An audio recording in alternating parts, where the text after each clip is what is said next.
Sa mahal ng bilihin, tila nakokompromiso na umano ng ilan ang kanilang kalusugan. Kung gamot ang usapan, epektibo naman ang mas murang generic pati herbal medicines ayon mismo sa Department of Health. Nakatutok si Oscar Oida. Sa hina raw ng kita ngayon ng kanyang maliit na karinderya, maswerte na si Aling Bebian kung makapag-uwi siya ng 500 piso sa buong araw na pagtitinda. Halagang pilit daw niyang pinagkakasya sa pang-araw-araw na gastusin. Ang madalas daw nakokompromiso, mga pangailangan pang medikal. Nangungupahan ka, babay ka sa tubig, ilaw, bahay, may pinag-aaral ka, pabaon, plus yung gamot mo pa. Buti nilang anya, may mga generic na gamot para sa kanyang maintenance. Malaking tulong yung generic. Kung sa branded kasi, ang parang times 2.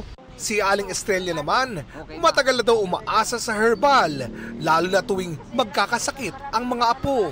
Mas maano sila hiyang sa oregano kaysa ibang mga gamot eh.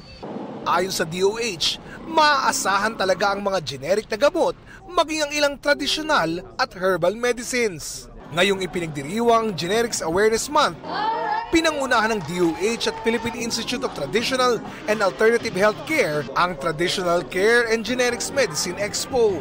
Kailangan nating talagang i-promote na these are as cost-effective and as quality as the branded ones. Dapat walang ipangamba ang ating mga kababayan dyan kasi this went through the regulatory processes at talagang we've proven that these are, as I've said, they have the same quality as branded ones. Makikita natin ngayon na yung current survey talaga na 7 out of 10 Filipinos ngayon naniniwala na sila sa generics na ito ay mabisa at affordable.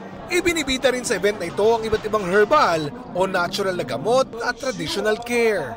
Gusto ko lang ipaliwanag na lahat po ng herbal medicines, herbal products, especially yung sa pitak, ito po ay sumailalim sa isang masusing pagsusuri sa research. So we have partnered with distinct mga universities and other research facilities like UP, Ateneo, at ito po ay nakapasa. Paalala lang ng DOH sa paggamit ng anumang produktong pangkalusugan, dapat laging tiyaking ligtas at di peke ang mga ito. Para sa GMA Integrated News, Oscar Oida, nakatutok, 24 oras.